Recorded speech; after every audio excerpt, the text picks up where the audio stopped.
Hello, my name is Craig Higgins, and I'm putting this video together as part of my submission for the upcoming GCU Special Education Conference.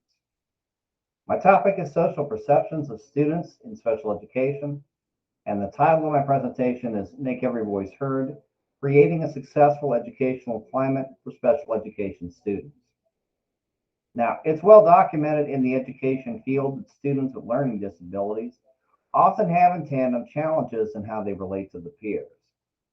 As someone who often didn't get it, as it were, in my early student years, I profoundly relate to this challenge on a personal level. I also have it in the students I deal with on a daily basis. Some are withdrawn while others act out in a rude or aggressive manner, in part because they don't fit in with the other students.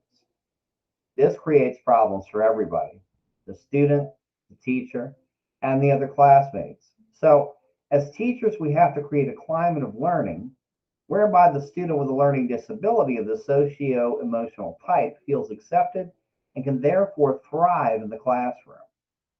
Now, there's been some effort on the part of numerous researchers in the education field to uncover the link between social acceptance and academic performance.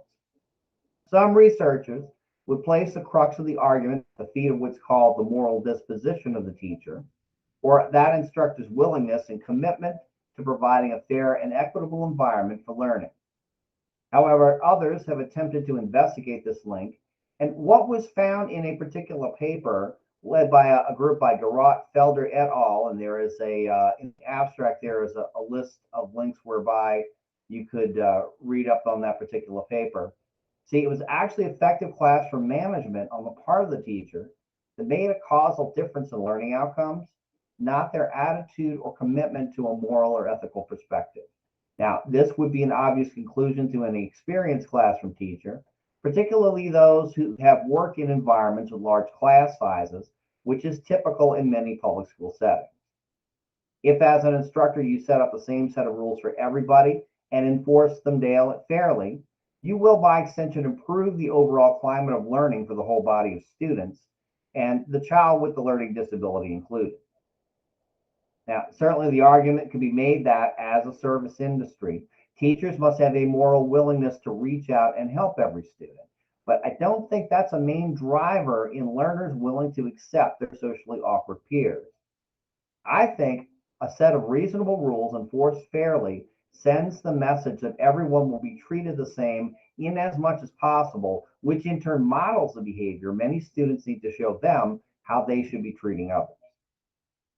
This approach also overlaps the concerns of the child with the disability. It gives them a lifeline in the classroom to be themselves and to feel valued.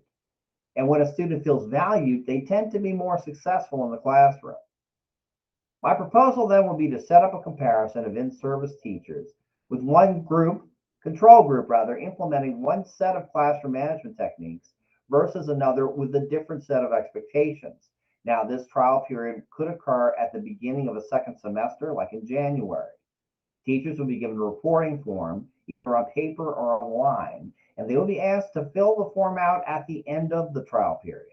In particular, they would be asked their opinions of the effect on a student or students they determine in the first half of the year to be lacking in social awareness and or were marginalized or ostracized by their peers.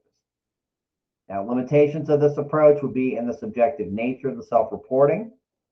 That said, results could be used to form the basis of a more empirical study as directed by the formative survey approach. So I thank you for your consideration on my abstract. I appreciate you watching this presentation, and we look forward to seeing you at conference.